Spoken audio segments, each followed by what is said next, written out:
Halo semua, kali ini kita bicara tentang comparative literature atau sastra perbandingan dalam bahasa Indonesia. Apa itu sastra perbandingan?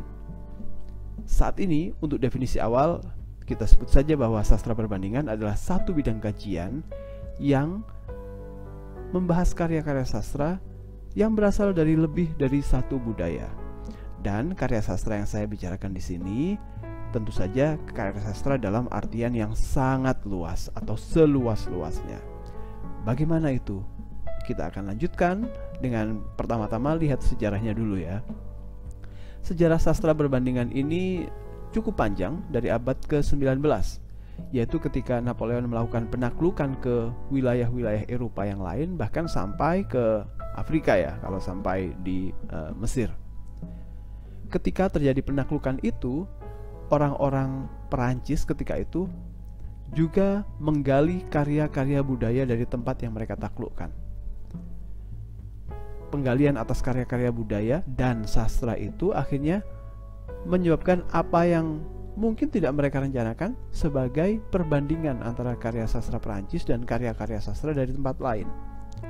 Perbandingan ini ketika itu dilandasi dengan sadaran bahwa karya-karya Perancis unggul dan karya-karya tempat lain perlu dibandingkan untuk memastikan apakah dia unggul atau tidak. Itu yang terjadi pada abad ke-19. Seiring bergulirnya waktu, di abad ke-20, bidang ini juga sampai terbawa ke Amerika, terutama pasca Perang Dunia Kedua. Di situ terjadi satu pembelokan atau perkembangan dari bidang ini ke wilayah yang mungkin tidak direncanakan sebelumnya, yaitu ketika usaha untuk membandingkan ini tidak lagi menggunakan sudut pandang satu kelompok lebih unggul daripada kelompok yang lain, sehingga kelompok tersebut layak untuk membandingkan dan menganggap karyanya lebih baik dari karya di negara lain. Jadi prinsip bahwa karya di satu negara lebih unggul dari tempat yang lain itu mulai goyah. Yang ada adalah usaha untuk memahami karya di negara lain itu dengan sudut pandang sebagai tamu, orang yang belajar dan orang yang memahami, tidak untuk menerapkan apa yang mereka percaya sebagai tolok ukur. Dan perkembangannya yang lainnya adalah ternyata yang banyak dikerjakan oleh para literary comparatists ini tidak hanya pada karya-karya sastra yang kita anggap mainstream. Karya-karya seperti karya-karya budaya yang lain yang dianggap pop juga banyak dibahas di sana. Dan yang mungkin banyak dikeluhkan orang adalah adanya perhatian yang sangat kuat atau bahkan terlalu kuat di kalangan para literary comparatists ini ke bidang-bidang ilmu yang lainnya, misalnya filsafat, sosiologi, antropologi, dan lain sebagainya.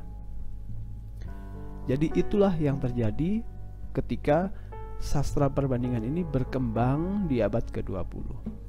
Untuk saat ini definisinya sangat luas dan seringkali orang mengatakan bahwa bidang ini sulit didefinisikan, yang tentu saja saya tidak suka karena kesannya elitis sekali. Yang perlu kita lakukan saat ini adalah mencoba memahami prinsip-prinsip yang mendasari sastra perbandingan. Apa saja? Ada banyak, tapi saat ini kita akan bahas 4 saja. Yang pertama, adanya usaha untuk membahas karya sastra dari lebih dari satu budaya. Tidak hanya karya sastra Inggris, tapi juga karya sastra Inggris dan negara lain. Tidak hanya karya sastra Indonesia, tapi sastra Indonesia dan Jepang misalnya. Yang kedua adalah adanya usaha untuk memahami karya sastra dari bidang-bidang ilmu yang lebih luas. Tadi saya sebutkan filsafat, sosiologi, antropologi, psikologi, dan lain sebagainya. Itu semua diselami untuk digunakan memahami karya sastra dengan lebih mendalam. Yang ketiga adalah selalu ada penekanan pada multibahasa. Ketika orang melakukan sastra perbandingan, dia tidak hanya fokus pada isi karya sastra, tapi juga bagaimana karya sastra itu disampaikan dalam satu bahasa yang masing-masing punya keunggulan linguistiknya sendiri-sendiri. Dan yang terakhir adalah adanya perhatian kepada yang lain dalam tanda kutip.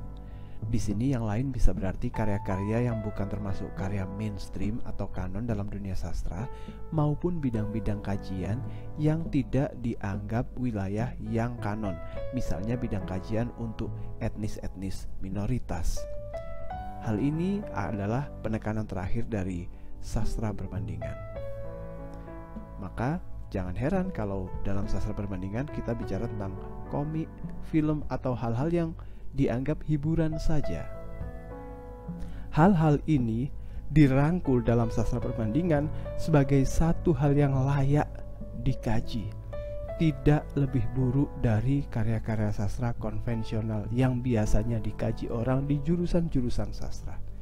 Jadi itu 4 prinsip dasar yang kita bisa bahas saat ini. Adanya lebih dari satu budaya, dan kedua, adanya usaha untuk memadukan atau melihat karya sastra dari bidang-bidang ilmu yang lain.